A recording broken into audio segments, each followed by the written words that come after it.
আসসালামু আলাইকুম।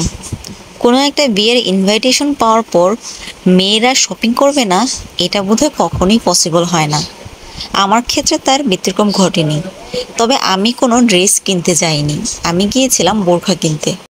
যারা সবসময় বোরখা পরে আমার কাছে মনে হয় তারা ড্রেস কেনার চাইতে বোরখা কিনতেই বেশি স্বাচ্ছন্দ্য বোধ করে। বেশ কিছুদিন আগে আমরা যখন কক্সবাজার গিয়েছিলাম তখন আমরা শপিং করার সময় একটা বোরখা খুব পছন্দ হয়েছিল সাখাওয়াতের।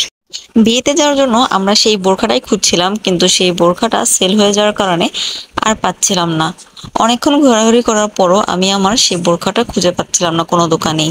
বোরখা খুঁজতে খুঁজতে অনেকটা সময় নষ্ট করে ফেলেছি।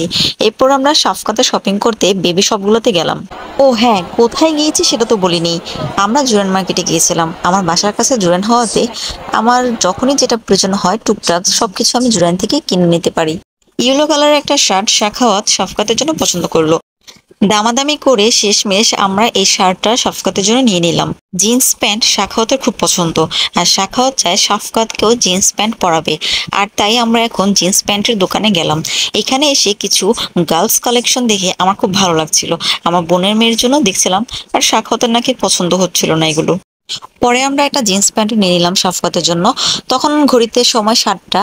সাখাওয়াত বলল চলো রাজধানী মার্কেটে যাই, ওখানে গিয়ে বোরখাটা দেখি ওখানে পাই কিনা। বাসায় ফোন দিয়ে জানানোর পর আমরা চলে গেলাম রাজধানী মার্কেটে। রাজধানী মার্কেটে আসার পর সাখাওয়াত সাফকাতকে একটা দোকানে দাঁড় করালো। আর দোকানদারের হাত দেখে সাফকাত তার হাত বাড়িয়ে দিল হ্যান্ডশেক করার জন্য। বলে রাখি, কিছুদিন আগেই সাফকাত তার নানা ভাইয়ের কাছ থেকে হ্যান্ডশেক করা শিখেছে। যখনই কেউ হাত বাড়িয়ে দেয় সেও তার হাত বাড়িয়ে হ্যান্ডশেক করে নেয়। এখানে এসেও আমরা আমাদের কাঙ্ক্ষিত বোরখাটা পেলাম না। তো আমার একটা নাকফুল প্রয়োজন ছিল, একদম ছোট সাইজের। সেটা সাক্ষাৎকে বলার পর আমরা গেলাম গোল্ডের দোকানে। ইদানিং গোল্ডের দাম এত বেশি বেড়েছে, আমাদের মতো মধ্যবিত্ত পরিবারের মেয়েদের মনে হয় গোল্ড মনে হয় আমাদের জন্য না, এগুলো বড় লোকদের জিনিসপত্র। ছোটর মধ্যে আমি একটা নাকফুল নিয়ে নিলাম। এরপর আমরা কসমেটিক্সের দোকানে গেলাম। এখানে এসে আমরা কিছু স্টোনের সীতাহার দেখছিলাম, কিন্তু ডিজাইন অতটা পছন্দ হয়নি বলে এখান থেকে আর সীতাহার নেওয়া হয়নি।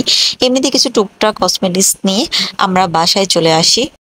বাসায় আসার পর সাফকাতের জন্য যা যা কিনেছি এগুলো সব ওকে পরিয়ে ট্রায়াল দিচ্ছিল সাখাওয়াত।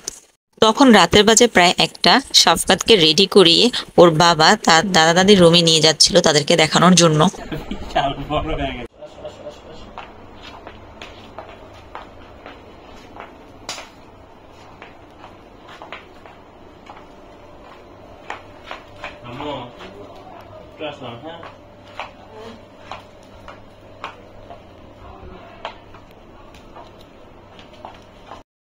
এই তো ছিল আমাদের বিয়েতে যাওয়ার আগে শপিং। সবাই ভালো থাকবেন, সুস্থ থাকবেন। আল্লাহ হাফেজ।